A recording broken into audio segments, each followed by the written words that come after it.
Olá, camaradas. Somos todos Lula, somos milhões de Lulas. Não adianta decisões do TSE para nos impedir de votar no Lula ou no candidato do Lula. Olá, camaradas. Tudo bem com vocês?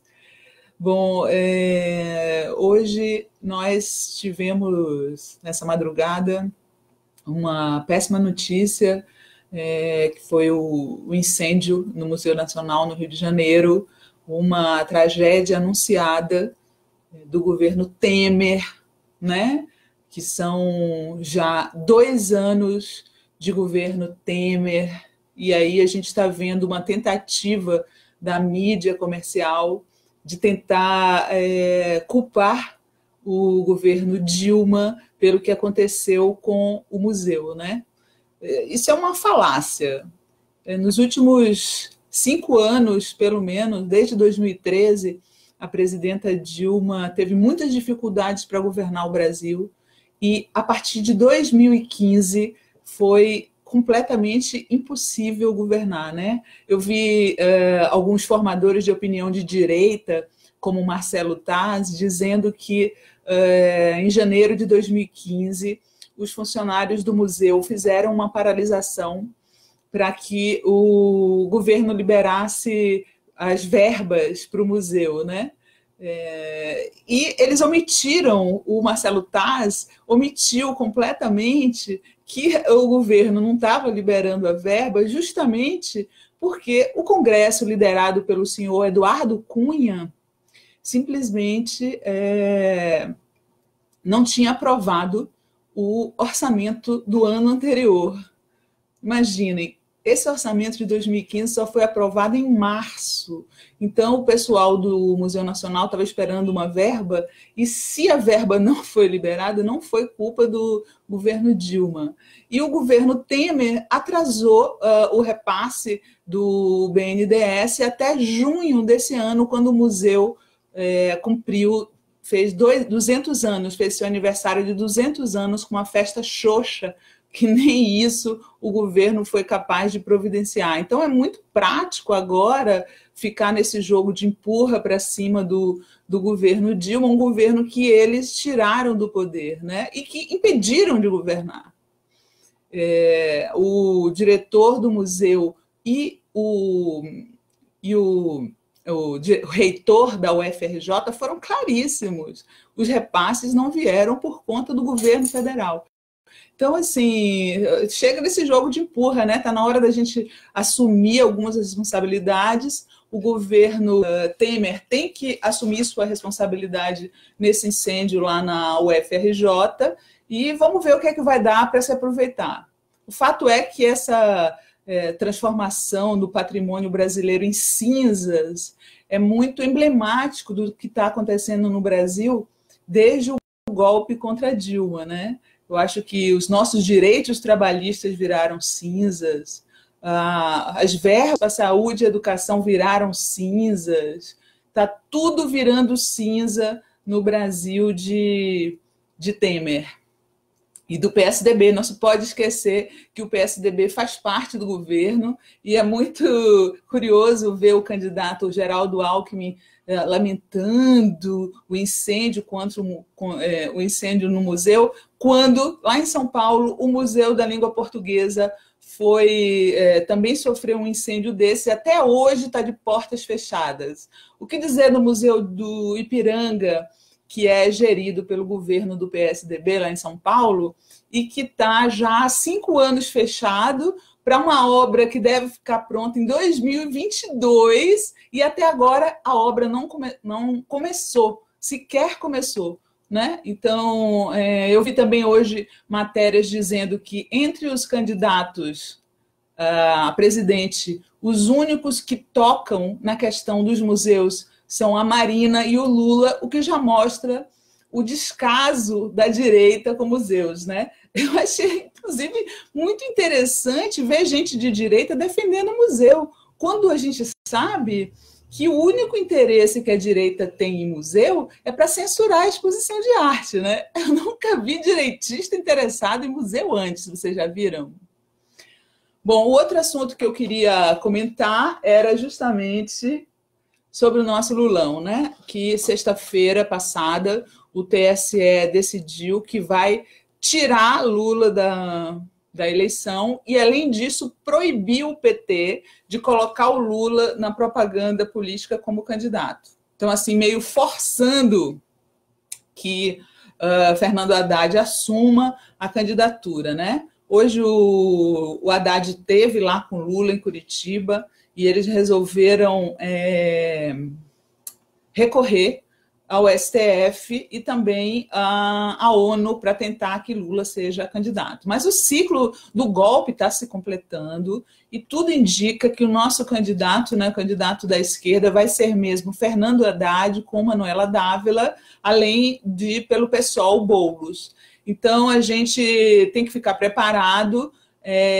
Eu vi o Ciro criticando o Lula por manter a candidatura, né? Ao mesmo tempo que ele fala que é uma guerra. Ora, Ciro, se é uma guerra, a estratégia do PT é uma estratégia, né? Na guerra e no amor vale tudo, meu querido. Então, eu acho que o Lula está fazendo essa estratégia de manter a candidatura até o último momento. Eu confesso que, pessoalmente, já queria estar com a campanha do Haddad na rua, né? Acho que a gente está com pressa. Vamos ver como é que vai ser amanhã o horário gratuito. Mas é um absurdo o que aconteceu com o Lula, né? A gente não pode deixar de denunciar o que está acontecendo de um político que é amado pelo povo no Brasil, que não pode se candidatar a presidente porque um complô jurídico, midiático, não deixa, né? Imagina se isso acontecesse na Venezuela, o principal candidato da oposição sendo impedido de se candidatar. Imagina se o sistema jurídico da Venezuela prendesse o Capriles, né? Porque está acontecendo uma situação mais ou menos semelhante com o Leopoldo López, que é outro rival de Maduro, e as organizações aqui no Brasil dizem que lá é uma ditadura. Será que vão começar a chamar de ditadura também o Brasil? Será que o Macri, né, que na semana passada mostrou que é um fracasso enquanto governante, estão faltando produtos nos supermercados, está havendo saques aos supermercados na Argentina, será que também vão começar a chamá-lo de ditador? Bom, eu, da minha parte, digo para vocês que eu estou absolutamente preparada para o que deve Desde há muito tempo, eu já tinha colocado para vocês que meu candidato é o Fernando Haddad, né? O meu plano B sempre foi o Haddad. Eu acho que a gente tem um momento muito importante para a esquerda nessa eleição. Ganhando ou perdendo, a esquerda tem que marcar posição em alguns pontos, né? Eu acho que ensinar o eleitor que existe uma saída melhor, mais civilizada para o Brasil do que ir por esse caminho do obscurantismo, que é o que a direita e a extrema-direita estão propondo para o país. Então, a gente está aqui de novo nesse bate-papo. Eu vou novamente olhar quais são as perguntas que vocês querem fazer para mim e a gente vai ficar aqui batendo um papinho até mais ou menos 10 horas. O gato já está por aqui querendo pentelhar a gente. Vamos ver como é que ele vai se comportar aqui nesse ao vivo, tá? Vou colocar meus óculos aqui para conseguir enxergar as perguntas. Bom, Lia Barcelos está dizendo, já me adaptei com H, é um slogan que está surgindo aí na campanha do Haddad, eu acho que vai rolar, né? O que mais? Vamos ver as perguntas das pessoas.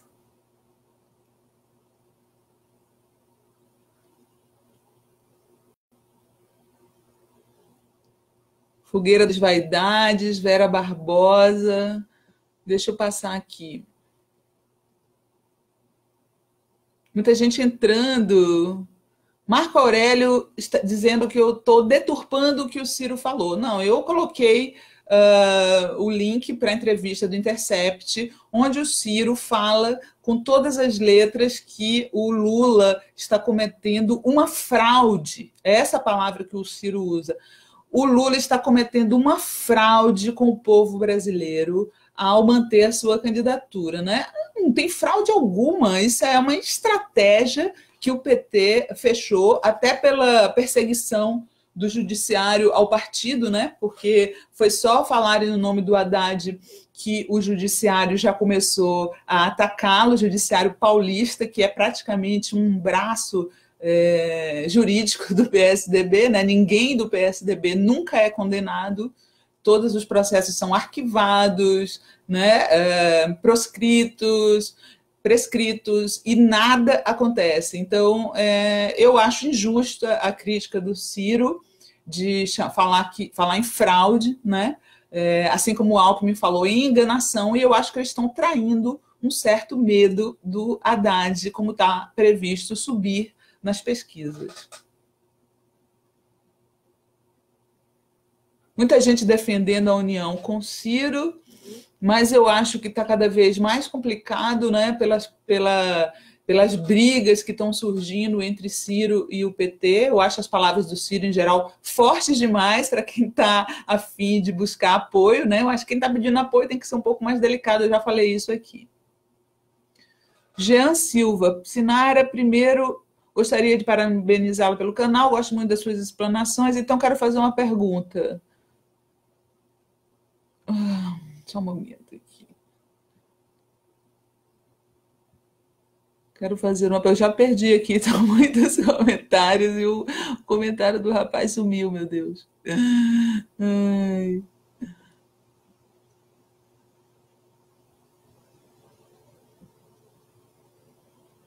Fred Azevedo pergunta por que a Miriam Leitão não fala mais do Macri. É impressionante como a mídia comercial brasileira está escondendo do povo o que está acontecendo na Argentina.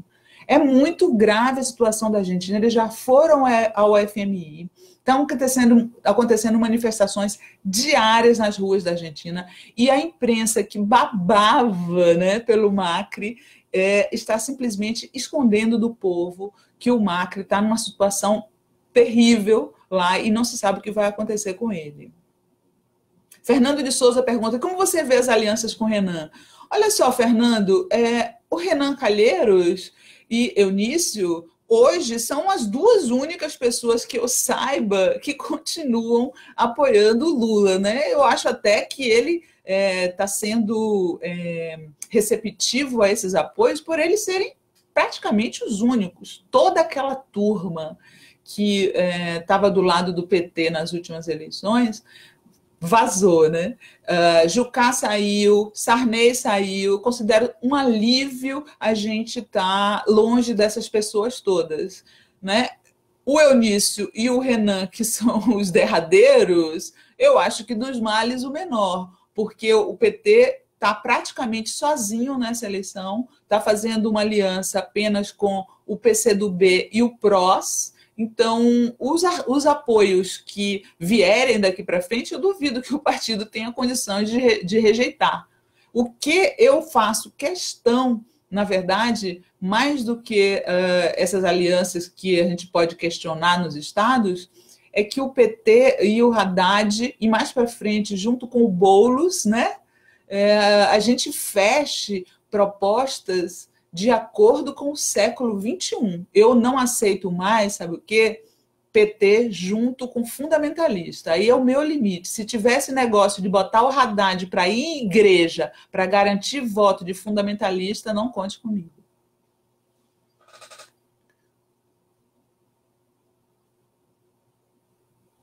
O que mais? Júnior Marcelo, essa estratégia de recorrer não é muito perigosa? Se o STF não autorizar Lula a concorrer, que é o mais provável, vai dar tempo de transferir os votos para o Haddad? Bom, essa é a estratégia do PT, né, Júnior? Eu não tenho a menor condição de saber se vai dar certo, se vai dar errado. É coisa da cabeça do Lula. Eu sou apenas uma eleitora que fica dando palpite aqui.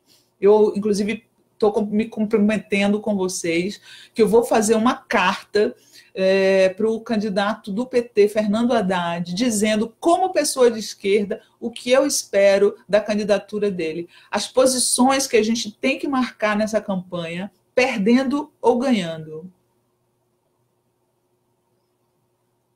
Felipe Rodrigues, por que não o Ciro Gomes? Eu, sinceramente, acho que o Haddad tem mais chance de chegar ao segundo turno que ele. E eu acho que foi por isso que o Lula escolheu o Haddad e não o Ciro. Se, por acaso, o Ciro chegar no segundo turno, Felipe, provavelmente vamos estar todos juntos. Beto Zimmermann, a esquerda não está muito cordeirinha acreditando no Papai Noel e Coelhinho da Páscoa? Olha, eu acho que é uma característica da esquerda a gente ser sonhador, né? Eu acho que quando a gente perder essa capacidade de acreditar, acho que a gente não vai mais conseguir participar da política, né? Eu acho que a gente precisa acreditar para participar da política. E nós estamos participando dessa eleição, apostando na democracia. As pessoas estão perdendo a fé na democracia e a gente está apostando na democracia. Eu não sei o que mais que a gente poderia fazer além disso.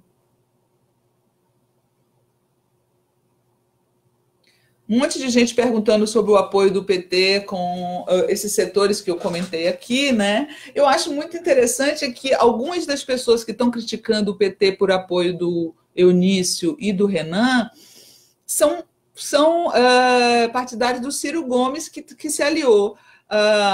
Cátia Abreu, que é uma ruralista a favor dos agrotóxicos e do armamento da população, né? Coisa que a esquerda também é contra. Então, cada um com sua aliança. Eu acho que o Ciro não está muito em condição de apontar o dedo para ninguém. Ele, inclusive, tentou se aliar ao DEM, né, de Rodrigo Maia, e não conseguiu. Maria Elisa Lili fala Requião MDB é bacana. Pois é, tem setores que são bacanas. Tichay Ferraz, o que você acha das investigações contra a Cristina Kirchner? Eu acho que o jurídico de direita latino-americano está dando muita pinta, né? Porque agora que eles estão vendo o fracasso que é o governo liberal do Macri, eles estão tentando fazer com a Cristina a mesma coisa, é idêntico o processo, a mesma coisa que fizeram com o Lula, né? Até mesmo agora eles estão tentando aprovar a ficha limpa na Argentina apenas para tirar a Cristina da possibilidade de derrotar o Macri, porque ela vai dar uma surra, né? Esse pouco tempo que a direita ficou no poder na Argentina mostrou que a direita só sabe governar para os ricos. Para vocês terem uma ideia, das 7 famílias mais ricas da Argentina com Macri duplicaram a sua fortuna. Ao mesmo tempo que as pessoas hoje não estão em condição de comprar nem pão, o pão caríssimo pela hora da morte na Argentina.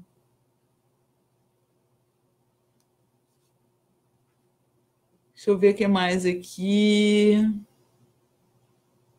Haddad é o único que não ganharia do Bolsonaro em um segundo turno. Tudo isso são especulações. Essas especulações são feitas com o Lula ainda subjúdice, sem saber se ele vai participar ou não. Eu acredito que nas próximas semanas, assim que ficar definida a situação do PT, a posição do Haddad vai melhorar muito. Não é à toa que estão atacando ele por tudo que é lado, né? Ciro já atacou ele, Alckmin já atacou ele. Então, eu estou achando que os trackings das campanhas já estão mostrando uma tendência de dentro do Haddad aí.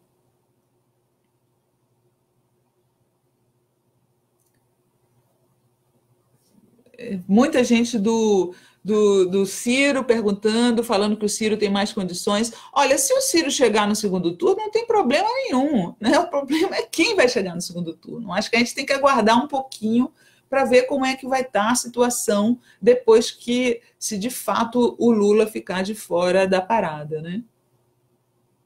Roberto Anísio fala, o voto em trânsito e apenas para o cargo de presidente. Como eu estarei fora do meu domicílio eleitoral, vou cravar 13. Né?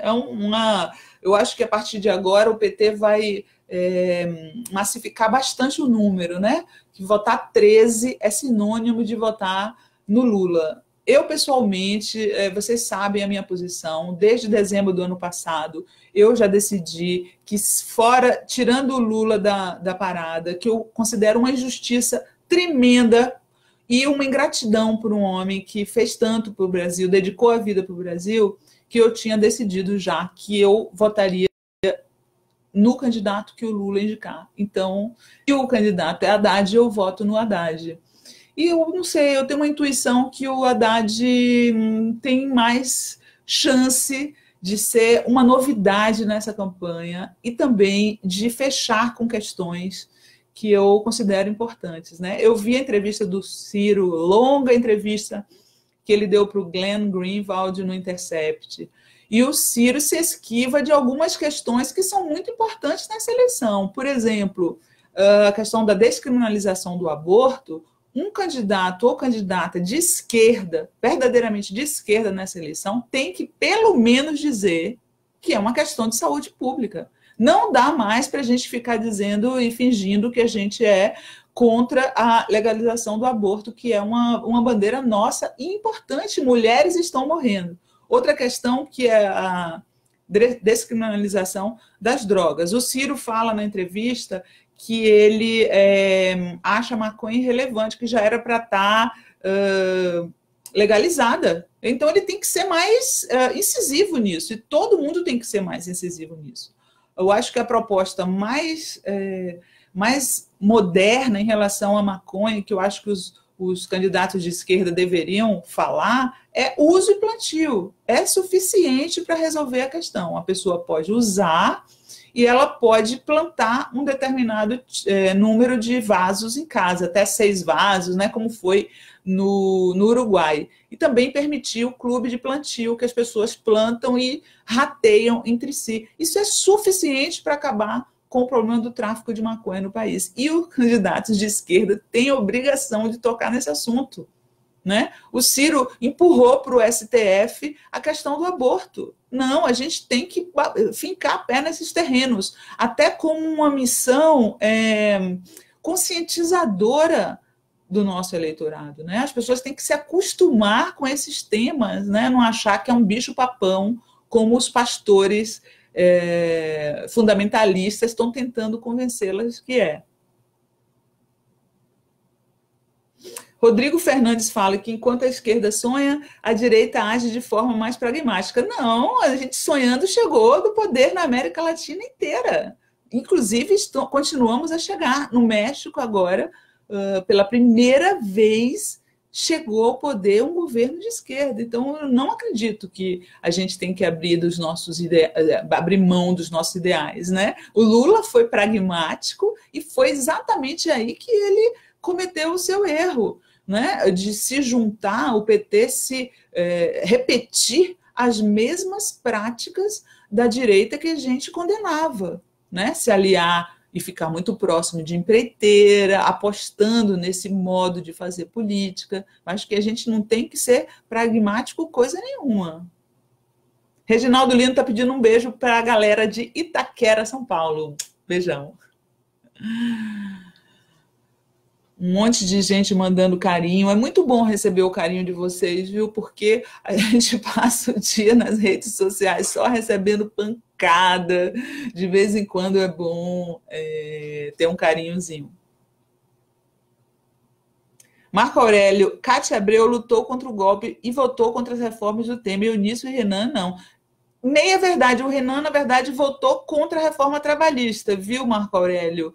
E no caso da Dilma, vamos ser francos? A Dilma poderia ser candidata ao Senado se não fosse o Renan ter salvado os direitos políticos dela? A articulação foi do Renan. Eu lamento muito o Renan ter perdido a oportunidade histórica de ter tentado salvar a Dilma do impeachment. Ele poderia ter feito isso, e ele cometeu um erro que eu acho que ele sabe que cometeu. Mas foi dele a iniciativa de negociar para manter os direitos políticos da Dilma. Isso a gente não pode esquecer, não.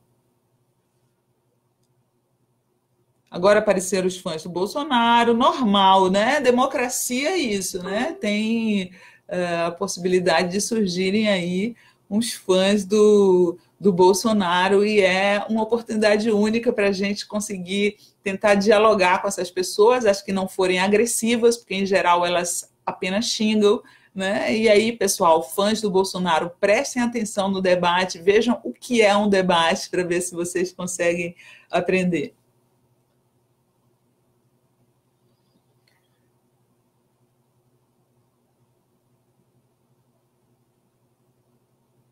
Ananias Filho acha que passou da hora do PT fechar o Haddad como cabeça de chapa. Ananias, eu concordo com você, eu acho que já está na hora.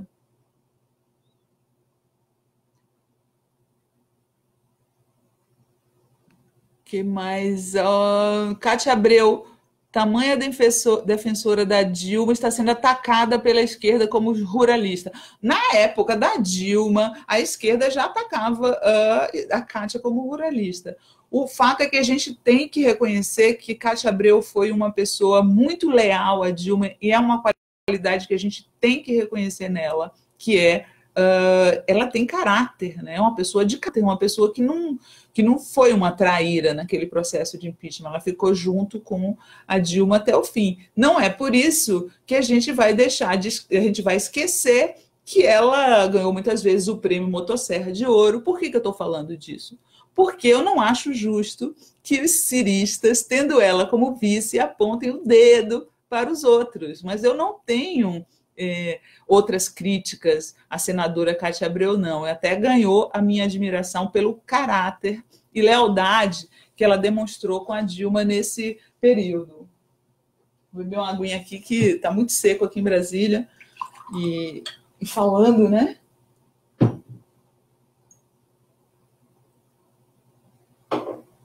Vamos ver mais perguntas aqui do pessoal. Tá todo mundo ansioso, querendo que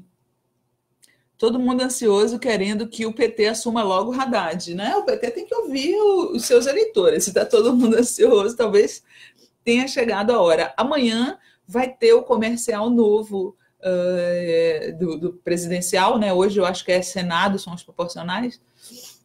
Amanhã tem um comercial novo e quem sabe se amanhã já não aparece Haddad candidato. Não sei, eles estiveram com o Lula hoje, eu não estou com informação a respeito.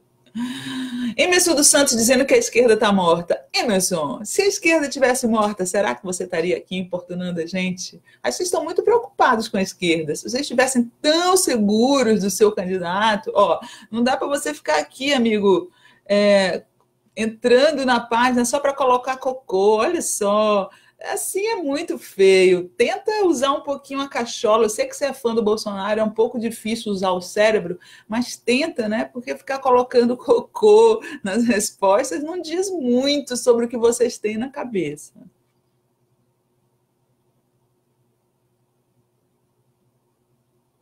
Deixa eu ver o que mais que tem aqui.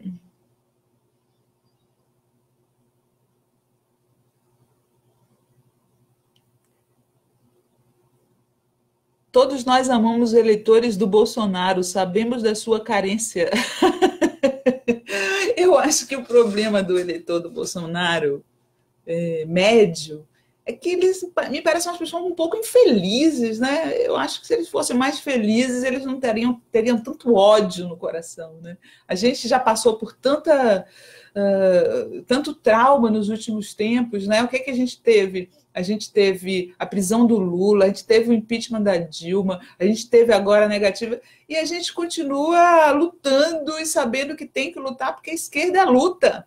A gente não fica com esse ódio no coração, entrando na página da direita para ficar botando um monte de cocô, né? Eu, pelo menos, não faço isso.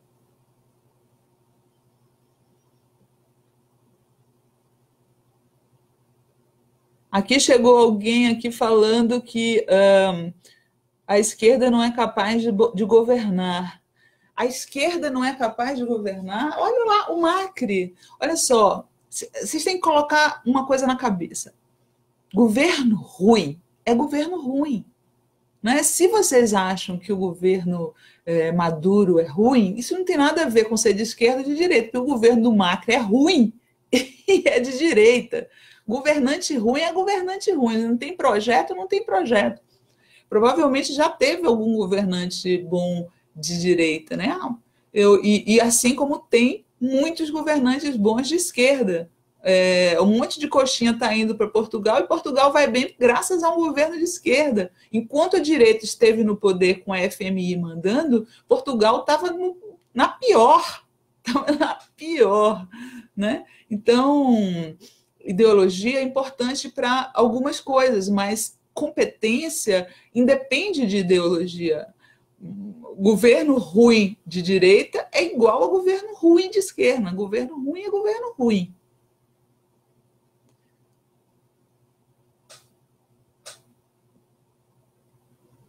O que mais tem aqui? Você acredita que pode ter Haddad e Ciro no segundo turno? Não, Sávio, é impossível. Acredito que ou vai extrema-direita para o segundo turno, né, com Bolsonaro, ou o Bolsonaro faz que nem o Russomano sempre foi lá em São Paulo, ele dá aquela desidratada, e aí quem passa para o segundo turno novamente vai ser PT e PSDB. Eu acho. Mas, do jeito que as coisas estão no Brasil, é bem possível que o segundo turno seja PT contra Bolsonaro. E se por acaso o PT não chegar ao segundo turno, vai ser talvez Marina contra Bolsonaro. Essas são as minhas apostas. A minha aposta mesmo é que no segundo turno vai ser Haddad contra Bolsonaro. Esse é o meu palpite.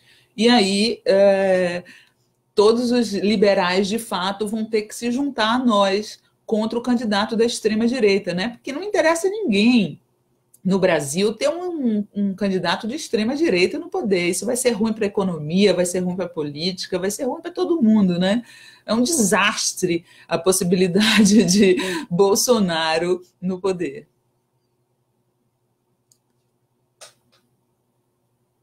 O que mais aqui?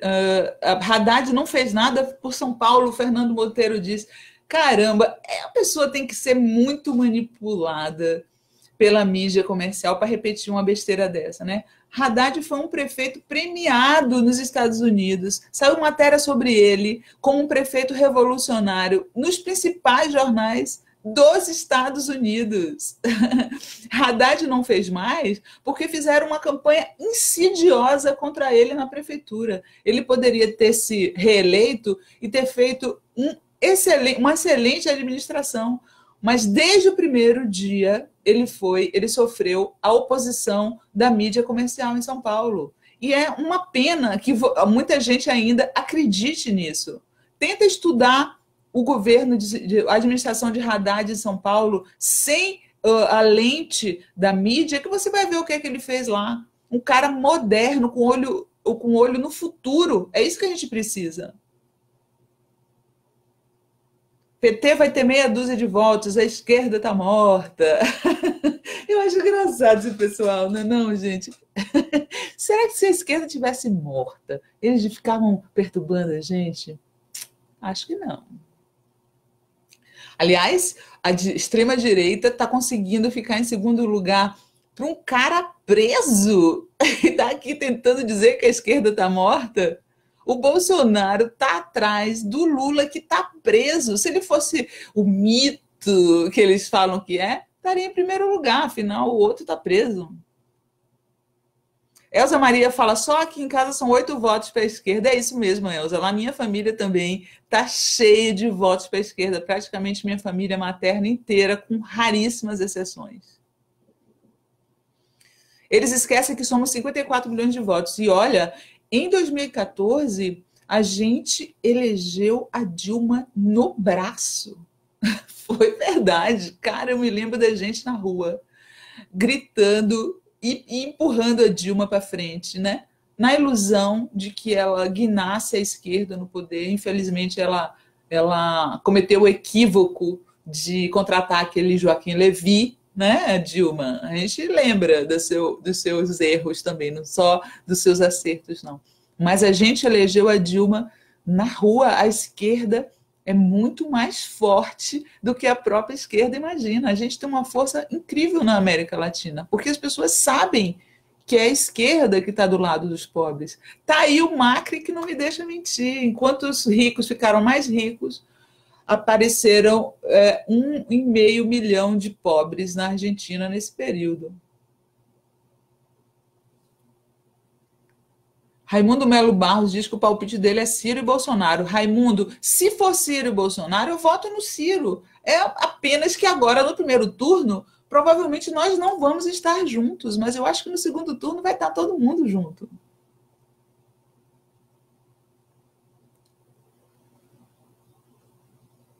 Bolsonaro acaba de dizer que o Museu da Aeronáutica é muito bem administrado. Se for, ótimo, nós queremos museus bem administrados, não importa se é da Aeronáutica, do Exército ou o Museu Nacional do Rio de Janeiro. O que nós da esquerda gostamos é de museu, ao contrário da direita, que só gosta de museu para censurar exposição, né? Tá aí a exposição queer que não me deixa mentir. Enquanto não conseguiram censurar a exposição, só entraram em museu para censurar a exposição. A gente não, a gente entra em museu porque a gente gosta de história, a gente gosta de arte, né? Somos diferentes. Sinara, você acha que Ciro Gomes é confiável ou um oportunista? O Ciro é candidato à presidência, ele quer ganhar, gente. Então, oportunistas são todos, todo mundo é oportunista, né? Eu acho que o Ciro é um bom candidato, ele só não é o meu candidato. Aline Castro, não sei como esse senhor está solto após dizer que vai metralhar petistas. O Bolsonaro, ele representa um setor da sociedade que quer fazer justiça com as próprias mãos. É gente ignorante. É nesse aspecto que eu estou dizendo que a esquerda tem uma obrigação nessa campanha de ser didática. Ela tem que ser didática. Tem uma coisa em teatro que chama formação de público. A gente tem que formar o nosso eleitor. A gente tem que fazer o nosso eleitor pensar de uma forma moderna, no século XXI. O Bolsonaro é da época que as pessoas saíam dando tiro pela rua, velho oeste, né? Um pessoal com a cabeça velha. Esse pessoal aí não tem futuro nenhum. Eu acho que a gente não tem que se preocupar, não. A gente tem que lutar, mas não tem que se preocupar, não. Deixa eu ver mais aqui. Sinara, também sou Menezes, mas do Ceará. E digo, pensa numa família progressista nossa, é verdade. Que bom, que ótimo. Jennifer Silva fala, que bom ter família de esquerda, infelizmente eu não tenho. Acontece. Fabrício Marangoni fala, votar em Bolsonaro é um elogio à burrice. Concordo. Eu até hoje não consegui ver um só projeto desse cara. Né? A única coisa que ele fala é repetir bobagem sobre ideologia de gênero, petralhas, ele só fala clichês, né? Uma pessoa que, infelizmente, os jornalistas não estão sabendo entrevistá-lo para ele apertar ele justamente no sentido de projeto, que é nenhum. O Bolsonaro não tem projeto nenhum. Mônica Sampaio, Roque Rodrigues, meu sonho é ter PSOL com PT. Ah, nossa, o meu também. O meu sonho é que nesse segundo turno da eleição, para perder ou para ganhar, estejamos toda a esquerda junta e com os nossos projetos, sem abrir mão deles. Esse é o meu sonho.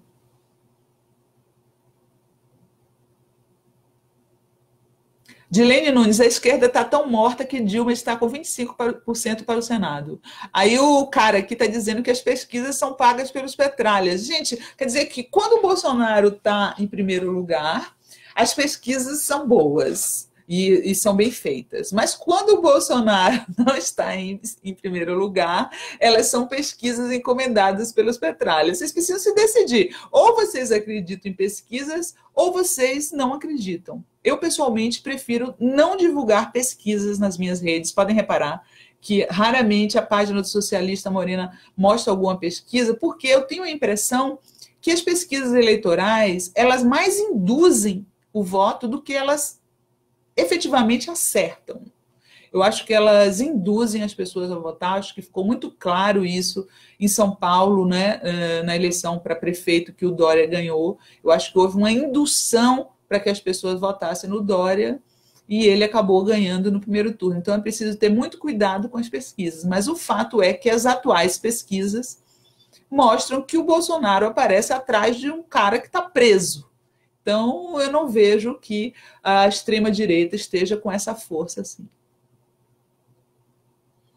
Ana Magalhães concorda comigo que a campanha da Dilma foi tímida no primeiro turno e que no segundo turno a gente foi para a rua com o grito e a gente conseguiu fazer ela ganhar. Eu me lembro de uma cena lá em São Paulo que a Dilma estava na janela, ali perto da PUC, e aí ela falava assim: quem não pula é tucano, e aí ela mesma pulava. Foram cenas emocionantes e eu acho que foi uma grande demonstração da força eleitoral da esquerda, né? Você vê que a direita, em geral, quando ganha, é no tapetão. Foi exatamente o que eles fizeram com o Lula agora.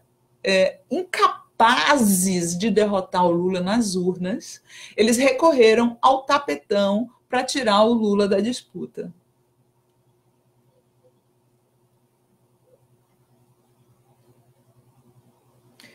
Ciro, simplesmente eu precisava mudar aqui, porque os comentários vão passando e eu não estou conseguindo pegar tudo, não. Cláudia Prioche, a grande preocupação das pessoas é esse jurídico inventar coisas para impedir o Haddad. Esse é um risco. Eles vão fazer de tudo, né? Eles já estão... Só um momento, deixa eu pegar uma aguinha aqui. Eles já estão inventando processos contra o Haddad, né?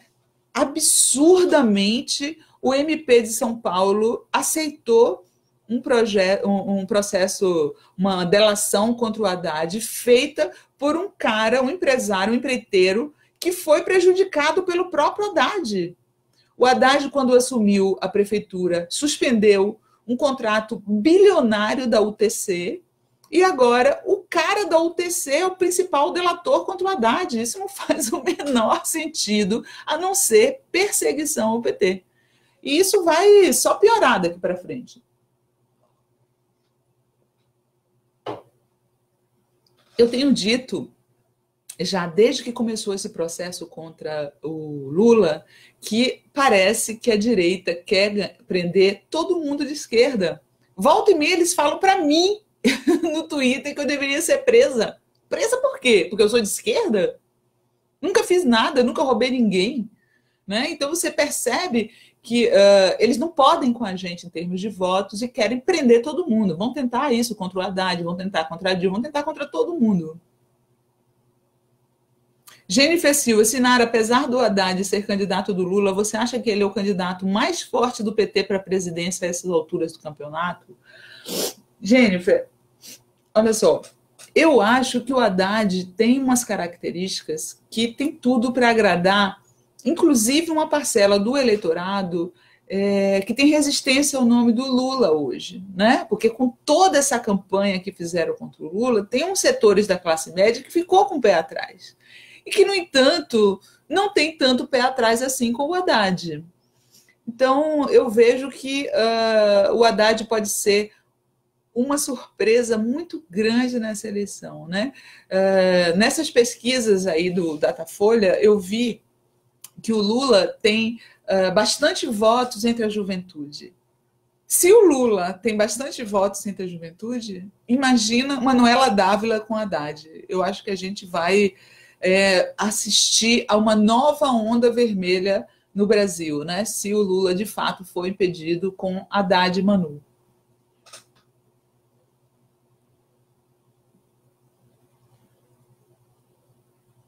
Bolsonaro será o meu, seu, nosso presidente.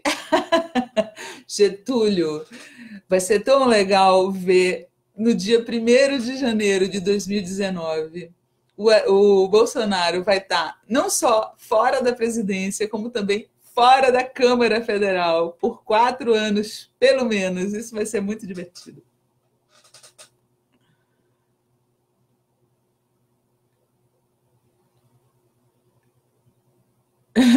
Keila Camargo, o que mais quero é que chegue janeiro de 2019 para ver essa galera do Bolsonaro morrendo de ódio. Eu também acho que vai acontecer isso, ainda mais com essa possibilidade de ele não só ficar fora da presidência, como ainda vai ficar fora da Câmara, né? A gente vai se ver livre desse cara por muito tempo. Vão ter os filhos dele por aí espalhados, né? Mas não vai ser a mesma coisa. Marli Teixeira, o que fazer para ajudar o pobre de direita a entender que ele está contra ele mesmo? Eu acho o seguinte, Marli, eu acho que a gente tem que começar a se acostumar a conviver com pessoas de direita, independente delas serem pobres ou negras ou gays. Eu vejo uma cobrança muito grande para que essas pessoas sejam de esquerda. Eu acho que não, eu acho que você empoderar esses setores chamados de minorias, né, é deixar que eles também escolham a ideologia que eles mais acreditam.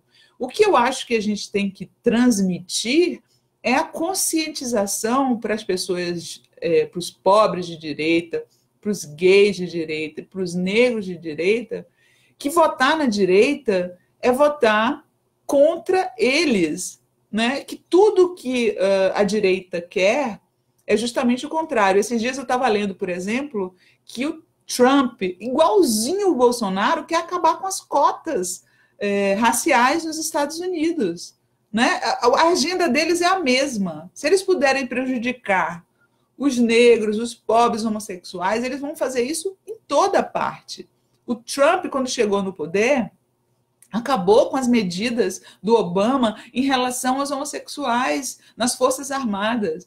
Ele acabou com a possibilidade de as escolas nos Estados Unidos terem banheiros do transexual escolher o banheiro que ele quer frequentar. A agenda mesma no Brasil é exatamente a mesma.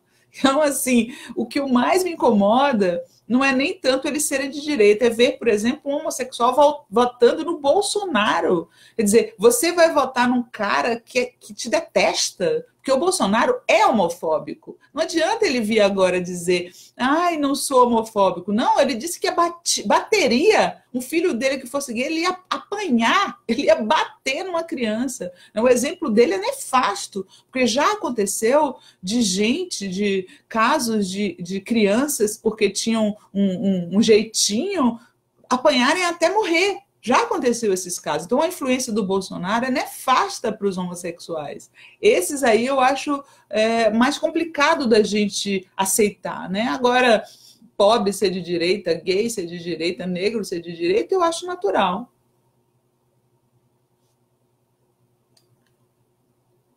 Aí apareceu aqui um cara, Júnior Silva, 17 boca de caçapa. Não é? Eu sempre acho bacana deixar esses comentários dos bolsominions aí, porque diz muito a respeito deles, né? A falta de argumentos, a falta de tutano, né? A agressividade e, por trás, o ser uma pessoa problemática, infeliz, né? Eu vejo muita gente que vota no Bolsonaro, gente que tem frustrações profundas na vida pessoal, não se realizou, não tem um amor, não tem um trabalho bacana, e aí eles descontam na política as suas frustrações. Não vai me atingir, querido.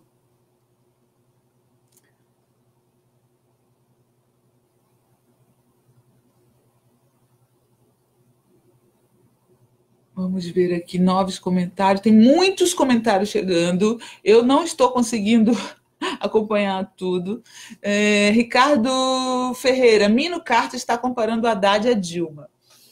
Eu vi que alguns setores da mídia de esquerda, né, a Carta Capital, Conversa Fiada e Cafezinho se posicionaram a favor do Ciro Gomes.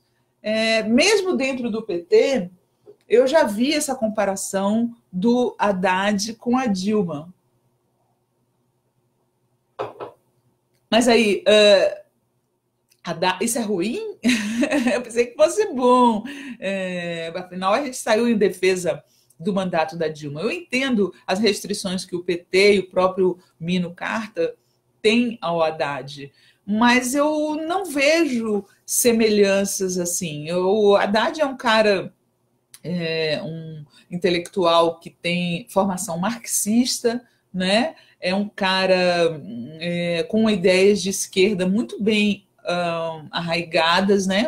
Eu acho que a Dilma não tinha, na época que ela chegou na presidência, muita segurança sobre as ideias de esquerda que ela iria abraçar, né? Tanto é que ela, no segundo mandato, que ela deveria ter guinado à esquerda, ela, na verdade, guinou mais para centro-direita, e eu tenho esperança, eu estou apostando, gente, assim como vocês, eu tenho esperança que o Haddad vai querer ir mais para o lado esquerdo, sabe? Quando eu vejo o Haddad criticando o monopólio dos meios de comunicação no Brasil, quando eu vejo o Haddad com uma desenvoltura muito grande para falar de assuntos tabus, como a própria questão que eu citei aqui antes do aborto, da descriminalização das drogas, eu não acho que o Haddad vai ser uma nova Dilma, não, e também não tenho assim essas críticas todas à Dilma que esse pessoal tem, né?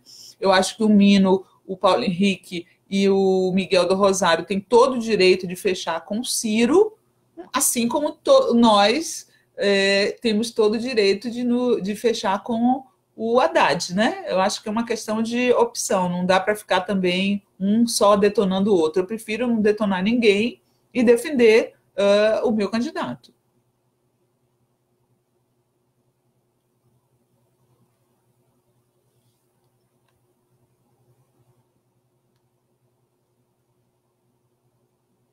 Sinara, você deveria fazer uma live dedicada só aos bolsominions, porque parece que eles não têm página para curtir. É verdade. Você sabe o que eu acho dos bolsominions? Eles vêm tanto nas páginas de esquerda, porque as páginas de direita não têm conteúdo nenhum, né? São umas páginas muito sem conteúdo. Deve ser muito entediante você frequentar páginas que não te passam nenhuma informação, que vive de memes e de repetir clichês, né? Então eu acho que por tédio, da sua vidinha entediante, eles vêm parar aqui. Eu não me incomodo, não.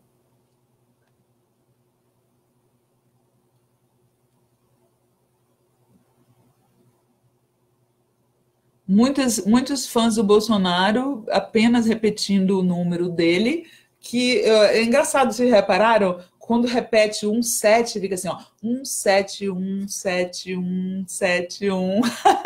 Já notaram? De 17 para 171 é um númerozinho só.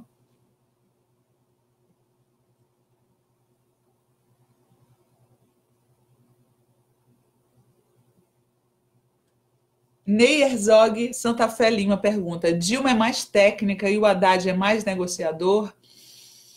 Eu acho que ambos são técnicos. A minha esperança é que o Haddad seja mais um esquerdista e mais fincado nas nossas pautas de esquerda do que a Dilma, né? A Dilma é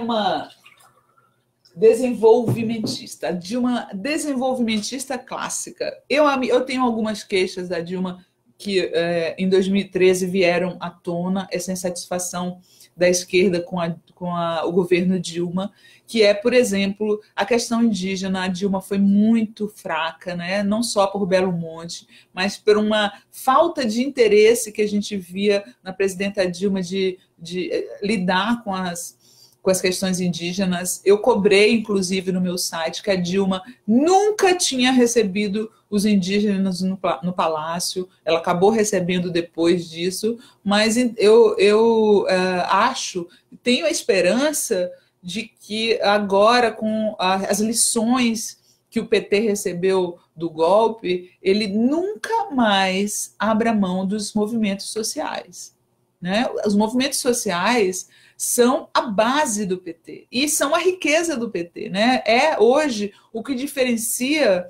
o PT do PSOL, por exemplo, que é um bom partido, o PSOL, mas não tem a base social que o PT tem. E aí, quando chega no poder, o PT se distancia dos movimentos sociais, que são o seu. É como se fosse a raiz do PT, né? O que o finca no solo são os movimentos sociais. O PT nunca mais pode cometer esse erro. Então, a minha fé é que o Haddad entenda isso, né? Como eu disse a vocês, eu quero fazer uma carta de coisas que eu quero pedir e que eu faço questão que um futuro governo Haddad tenha, e uma delas é essa. Em primeiro lugar, os movimentos sociais e os sindicatos, e depois todo o resto. Felipe Viegas, Chico Alencar mais Lindbergh, que legal, né? Que opções maravilhosas que as pessoas do Rio têm. Só não mudam o Rio se não quiserem, porque tem bons candidatos a governador, tanto do PSOL quanto do PT, tem bons candidatos a Senado, então o Rio de Janeiro só não muda se não quiser.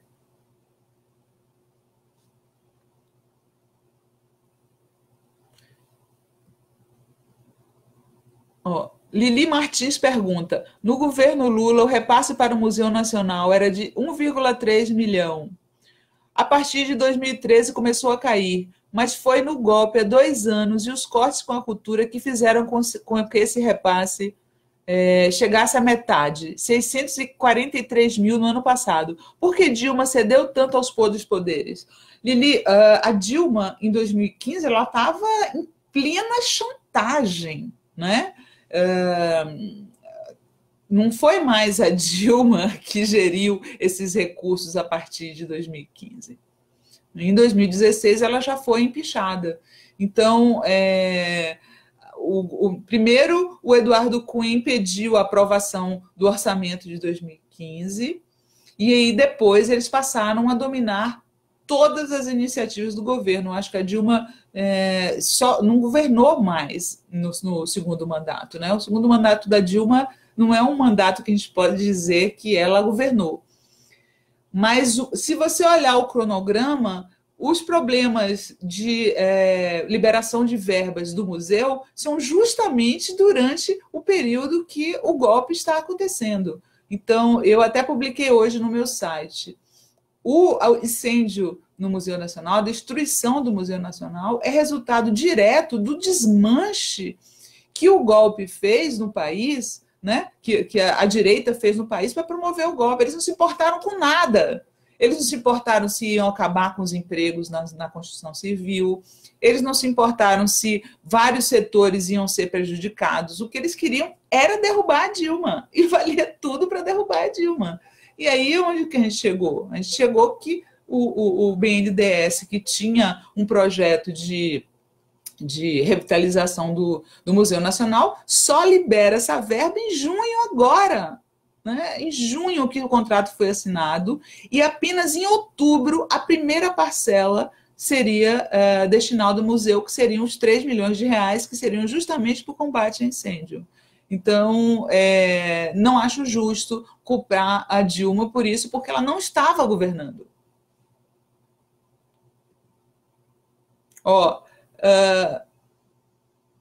Sinara, por que a esquerda ainda não se uniu para eleger o mesmo candidato? Joel André fala.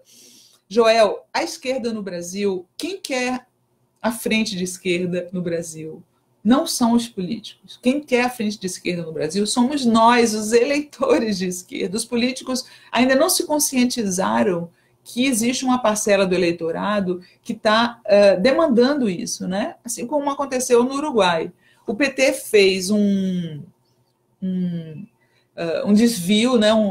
um desvio para poder chegar rápido ao poder, que foi se aliar ao centro para chegar ao poder, a centro-direita para chegar ao poder. Né? Se o PT tivesse esperado um pouco mais, trabalhado um pouco mais, isso seria ruim, porque não teria tirado os milhões que tirou da miséria. Mas, por outro lado, também seria bom, porque a gente poderia construir essa estratégia juntos. Infelizmente, não aconteceu. O pessoal, a turma do pessoal saiu do PT e fundou um partido, e até agora a gente não conseguiu se juntar novamente. Eu acho que no segundo turno da eleição a gente tem uma oportunidade histórica de estar todos juntos com uma pauta progressista, pela primeira vez desde, acho que 89, né, que a gente não vai para o segundo turno com uma pauta de fato progressista, sem abrir mão das coisas que a gente acredita para chegar no poder. Eu repito para vocês que eu não vou aceitar ver nosso candidato de mãos dadas com fundamentalista dentro de igreja para conseguir voto. Eu acho que essa época, passando caminhão de lixo aqui,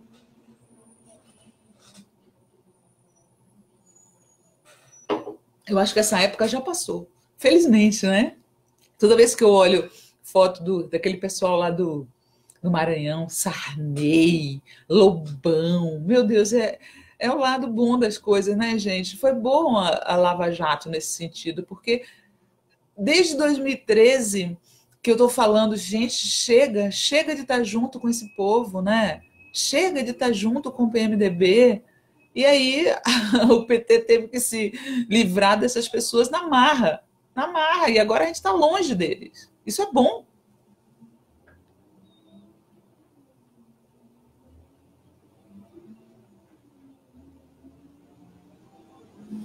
Muita gente aqui comentando e brigando com os bolsonaristas. Obrigado por vocês fazerem isso por mim.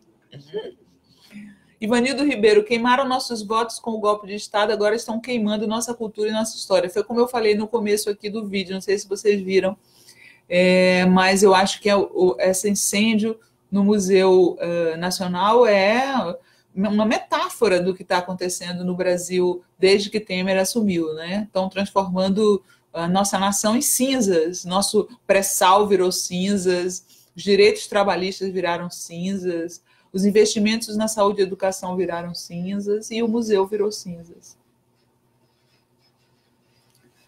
Bom, estamos chegando perto do final da live.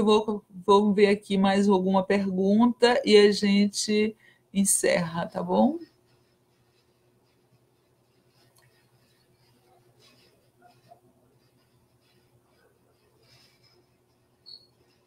Eu acho que cada vez mais a gente tem que se preocupar com as nossas propostas e deixar esse pessoal que fica aí só falando barbaridade, dizendo que vai metralhar a petralha, não sei o quê, só comprova que eles não têm projeto para o país, né? Acho que a gente tem que se preocupar com os nossos projetos, como que a gente vai melhorar a situação do Brasil, que ideias que a gente tem contra o desemprego. Eu acho que tem que ser por aí. Bom, gente, eu queria mais uma vez falar para vocês. Cadê minha máscara? Sumiu? Eu queria mais uma vez falar para vocês. Ah, ele aqui, ó, achei. Queria falar mais uma vez para vocês que da injustiça de prenderem nosso Lulinha lá, né? Cara, eu não consigo dormir pensando que ele tá preso. Uma sacanagem. O que esse homem fez de ruim para o Brasil? Tirar pessoas da pobreza? Foi isso? Voto em Lula e em quem ele disser para votar. Boa noite para vocês e até a próxima segunda. Beijão.